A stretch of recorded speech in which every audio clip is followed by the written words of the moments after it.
जालन्यामध्ये अवकाळी पावसासह तुफान गारपीट पुन्हा एकदा झालेली आहे।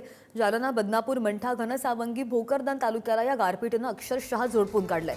गारपीटीमुळे ज्वारी, गहू, हरभरा, कांदा, बीज पिकांचं सुद्धा नुकसान झालंय। हातात ओंडाशी आलेला घास हिरावला गेला आणि त्यामुळे शेतकरी बरेच चिंतेत आहेत।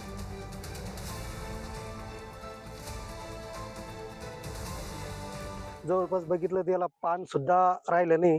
जनावराला आता खाय प्यायची खूप परेशानी आहे, कारण जनावराला आम्ही जो चारा लावला होता ते कुठून आणा याची मोठी उणीव भासणार आहे। हाती आलेला माल अवकाळी पावसामुळे, त्या विजेच्या कडकडामुळे आणि गाडीमुळे तो माल गेलेला आहे।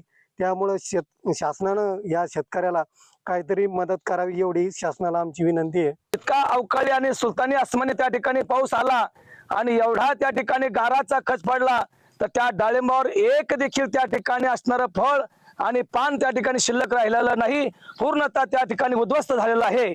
म्हणून या ठिकाणी जवळपास डाळिंबानी बाजी धरून 2.5 ते 3 लाखाच्या पुढेच माझं नुकसान आहे।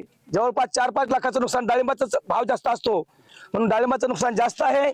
आणि त्या पाठोपाठ बाजरी 1-1.5 एकर पूर्ण भुईसपाट झाली आहे। होईल तेवढी भरीव मदत त्या ठिकाणी सरकारने करावी अशी आमची अपेक्षा आहे।